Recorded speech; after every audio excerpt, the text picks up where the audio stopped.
అదే RTV app వార్తల్ని క్షణాల్లో చదివే అవకాశం ఉంటుంది. ఒక న్యూస్ పేపర్, ఒక టెలివిజన్ ఛానల్ మీ చేతుల్లో ఎప్పుడూ ఉంటాయి. చంద్రబాబు పవన్ కళ్యాణ్ ఈరోజు తాడేపల్లిగూడలో సభ పెడుతున్నారు. ఎన్నికల శంకారం పూరిస్తామని చెప్తున్నారని చెప్పారు. జనరల్గా అవును, ఎలక్షన్స్ వచ్చినప్పుడు ఎవరు పెట్టుకునేది వాళ్ళు పెట్టుకుంటారు కదా.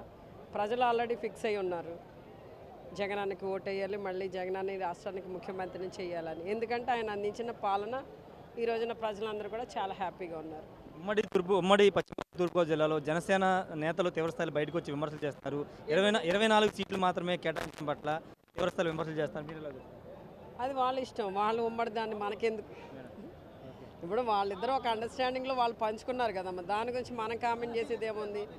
అంటే వాళ్ళకి ఎవరికి ఇండిపెండెంట్గా వెళ్ళే ధైర్యం వాళ్ళకి లేదనేది అర్థమైంది ఉమ్మడిగా వెళ్ళే దాంట్లో. ఇంకా ప్రత్యేకంగా మన ప్రజలకి వాళ్ళ గురించి చెప్పేదేముంది. Thank you madam. మొత్తంగా ఒకటే చెప్తున్నారు, ఉమ్మడిగా వెళితే వాళ్ళ గురించి అంటే 24 సీట్లకు సంబంధించి వాళ్ళే కొట్టుకుంటున్నారు, వాళ్ళే విమర్శలు చేసుకున్నారు చెప్తున్నారు. ఈ సభ అందరినీ నేతల్ని, కార్యకర్తల్ని, కేడర్ని సిద్ధం చేసే కార్యక్రమం కాబట్టి పూర్తిగా 2000 మంది ఈ సమావేశం నిర్వహిస్తున్నారు చెప్తున్నారు. గోపాలపురం నియోజకవర్గం ప్రజలందరూ సహకరిస్తున్నారు, నియోజకవర్గ నేతలందరూ సహకరిస్తున్న పరిస్థితి ఉందని హోంమంత్రి తానేటి వనిత చెప్తున్నారు. Camera person విజయ్తో Rayesh RTV Mangalagiri నుండి. మరిన్ని వీడియోస్ కోసం ఛానల్ ని సబ్స్క్రైబ్ చేయండి, లేటెస్ట్ అప్డేట్స్ కోసం వాట్సాప్ ఛానల్ ని ఫాలో చేయండి అండ్ లింక్ డిస్క్రిప్షన్ లో ఉంది.